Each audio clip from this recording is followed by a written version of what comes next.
Hey, how's it going, everybody? This is Season 3, Episode 4 of my build-up report.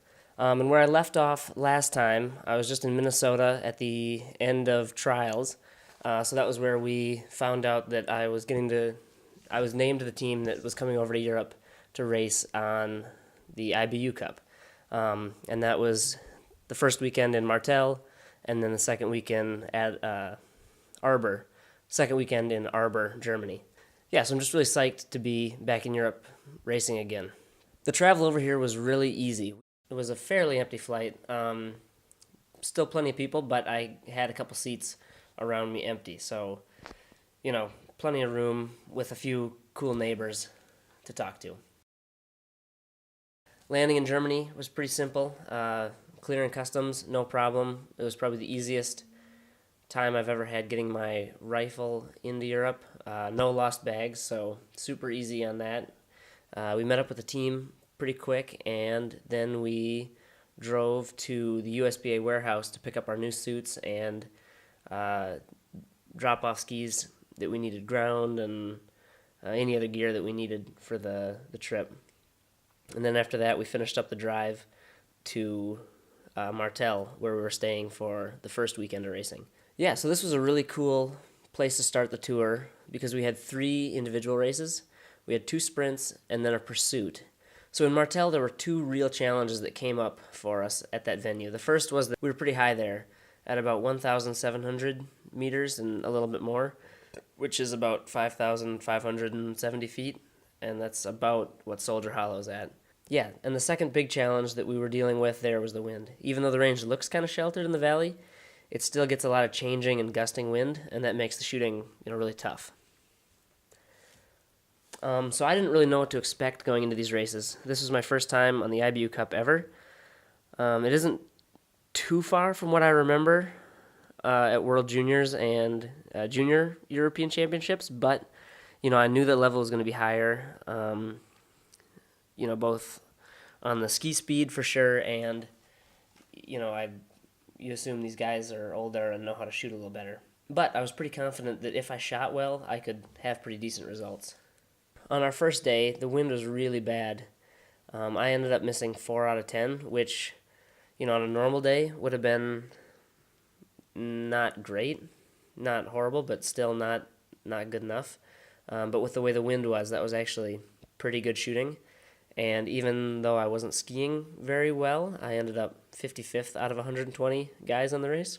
And then in the second sprint, the wind was still a huge factor, but I got really lucky. Just the way it happened, I came in to shoot prone, and there was just a real consistent wind, not too gusty like most of the other guys were dealing with. So I took my few clicks, missed the first one just because I kind of rushed into it, didn't set up enough, and then hit the next 4.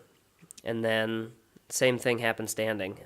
Except I came in there was a little bit of wind on the first 2 shots. I missed the first one, kind of battled with and hit the second one. And then the wind died, which was something that didn't happen for very many of the other guys. And then, I was able to hit the next 3 standing. So missing. So missing only 2 out of 10 was really good on that day.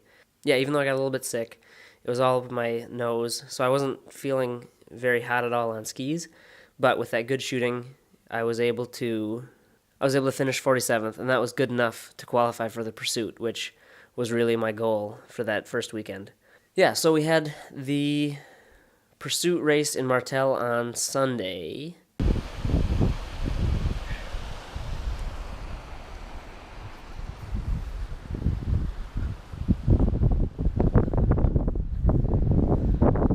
Hey, how's it going? So, here we are on the third race day in Martell, Italy. Paul Schomer and I were able to make the pursuit, so we've got 2 American guys in the top 60 from yesterday, and then we'll get one more shot at racing here today. Our first 4-stage race on the IBU Cup Tour so far. But Martell has been beautiful. I'm sure I'll talk more about it in the rest of my stuff, but yeah, super windy today. I don't know if you can see or hear it too well, but really gusty. I think it'll be another tough day on the range, so there'll be a lot of opportunity to shoot well and move up from it. So yeah.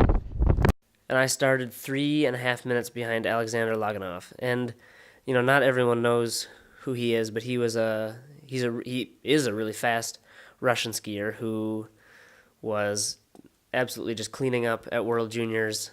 I think that was 2 or 3 years ago. And then just after that, he got busted for doping, and now he's back, and he's still skiing extremely well. But yeah, I started 3.5 minutes behind him in the pursuit in 47th, and I was still feeling pretty worn out from the altitude, the sickness, and maybe the travel. I'm not sure. Anyway, my skiing was not that bad considering the way I felt.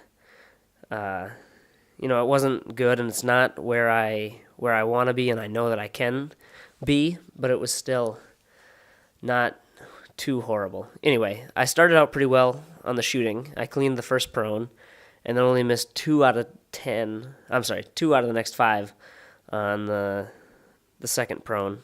It was a little windy, so I'd like to use that as an excuse, but it wasn't bad enough. I screwed up, and then I really screwed up in standing when I shot 2-3.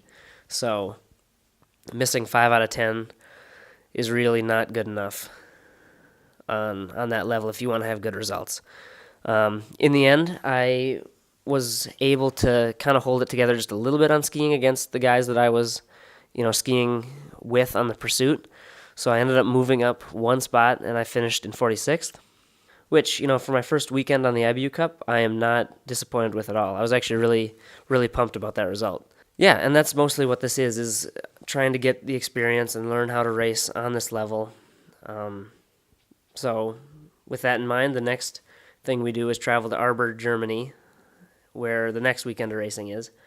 And it was a pretty cool drive. We just finished it, and I'm really excited to see how this weekend goes, because I know I can do well if I keep it together on the range and don't screw up too bad. And now that it's back down to a much more reasonable altitude, I think that's where I've been doing most of my training. I should be able to pull my skiing back together. Yeah, and then the one other thing that we found here when we got to the hotel in Arber was a sauna. We didn't have one in Martell that we could use. So I'm really excited about that, because I spent a lot of time in the fall in the sauna, and then after trials, when I went home, I didn't get to for that week, and then the first week here in Europe, I didn't get to. So this is the first time I've gotten to sauna since trials. Hey again. So this didn't really go the way that I planned. I had made this video that just ended there about 2 weeks ago, and I had planned to post it when I got to Germany after we traveled from Martell, but when we got to the hotel, we didn't really have any internet, so I kind of pushed it off, and I thought I would do it later, and now here I am. So anyway, I'll just catch you guys up. After Martell, we drove to Arber, and that was a really cool drive over the mountains. There was a lot of snow and sun, and it just looked really beautiful up in the mountains. Arber had a lot of nice natural snow, and it snowed almost every day we were there, so it was really different than the course in Martell that was almost all man-made snow.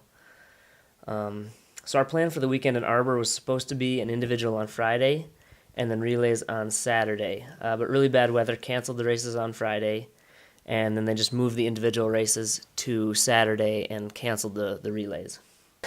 For the men, the individual is 20K. And the way Arber is set up, you climb for the first 2K, and then you kind of wind your way back down for the other half of the 4K loop. And just the way it was with all the natural snow, it was really tough to ski there because the course was so soft and kind of ripped up as the day went on. So especially when I started 108th in the individual, the track was really skied in and kind of destroyed before I even started. But I did do okay on skis. I think being down at a more normal altitude really helped me. I know I need to be faster if I want to be doing really well at this level, but the ski speed in Arber was a step in the right direction.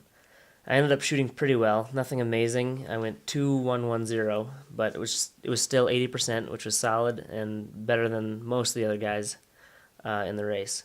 So with the decent skiing and the good shooting together, I ended up 37th, which is another personal best on the IBU Cup, so I was pretty pumped about that. After Arber, the whole team travel to Dobiaco in Italy for a training camp. At the end of this camp, the USBA will announce who's going to be doing the rest of the races in Poland and then Slovakia. The one other cool thing that happened here in Dobiaco was we ran into Keegan Randall skiing yesterday morning when we were out on our really long over distance. And then we saw Andy Newell, Simi Hamilton, and Sophie Caldwell in the gym in the afternoon. And that was kind of cool to train alongside some other Americans over here. And just in general to get back to doing some strength and over distance, which we haven't really been able to do at all since we came over. So I think that's really good.